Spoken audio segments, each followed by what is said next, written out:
destacar como premissas deste ato processual instrutório da ação de controle concentrado dois vetores que identificam e individualizam a atuação jurisdicional. O primeiro diz com a natureza inerte do poder judiciário, que atua apenas quando provocado, e provocado por quem tenha legitimidade a tanto consoante o nosso sistema jurídico. O poder judiciário é, por natureza, reativo. Se não instado a manifestar-se, ele permanece inerte. E neste agir, ele é distinto do agir afeto ao poder legislativo.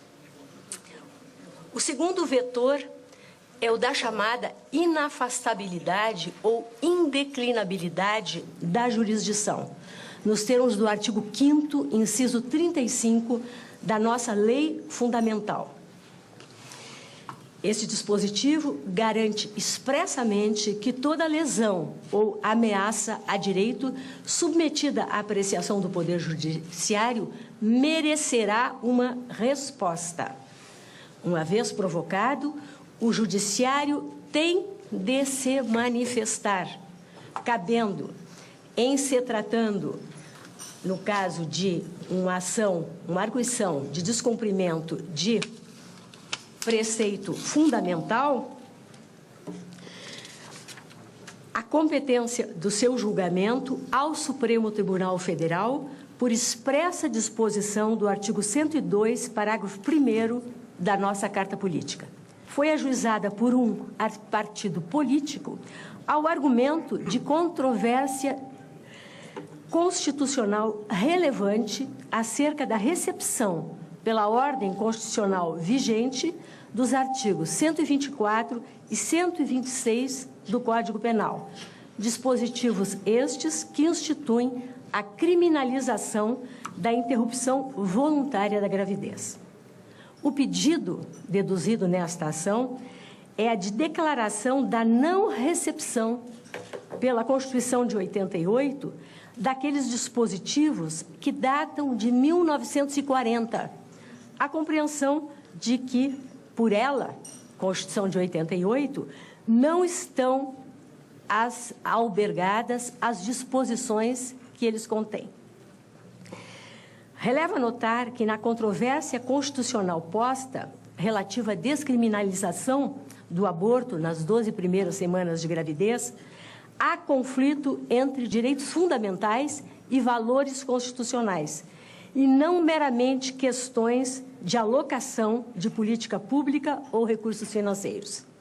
Trata-se de tema jurídico delicado, sensível, altamente polêmico, enquanto envolve razões de ordem ética, moral e religiosa, e que provoca, muitas vezes, reações extremadas.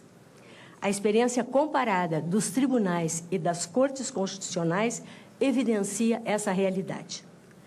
Pontuo que a democracia constitucional, seja na arena representativo-política, seja na jurisdicional, é formada por debate público contínuo, que há de preceder aos processos decisórios.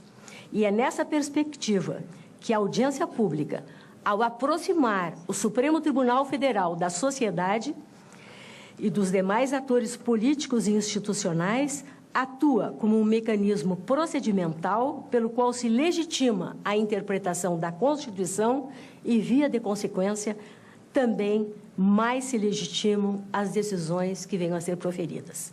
Isso porque falar em democracia constitucional, que é um conceito que não se reduz ao de democracia majoritária representativa, falar em democracia constitucional, repito, sem compreender os valores fundamentais que a viabilizam, é incidir em mera retórica e indesejáveis palavras vazias. Há que reconhecer o valor da divergência e ter presente o conflito entre os direitos fundamentais envolvido nessas questões constitucionais.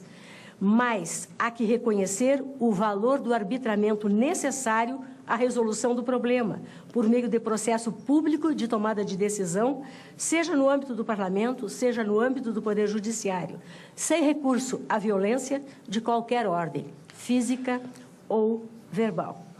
No lugar da violência, instituições e regras em convívio democrático.